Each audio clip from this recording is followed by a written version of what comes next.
иштер органдарынын материалдык техникалык базасын жакшыртууга өзгөчө салым кошуп келе жаткан Альянс Алтын ишканасынын директорлук кеңешинин төрагасы Бажаев Ахмет Хасановичке Ички иштер министрлигинин жана жеке өзүмдүн атымдан терең ыраазычылык билдирем.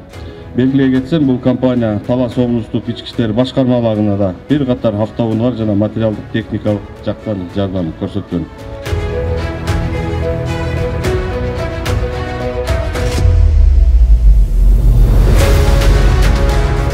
Все мы жалпыбыз мамлекет дагы, эл дагы, ишкерлик чөйрөсү дагы Кыргызстанда тынчтык менен тартип болушун каалайбыз.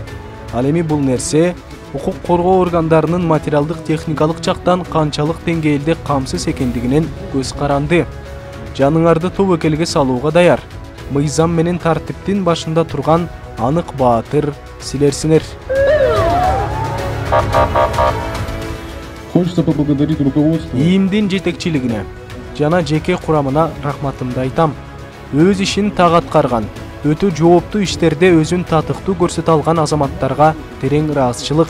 Андыктан сиздердин ишиңиздерге ийгилик, бекем ден соолук жана бакубат жашоо каалайм.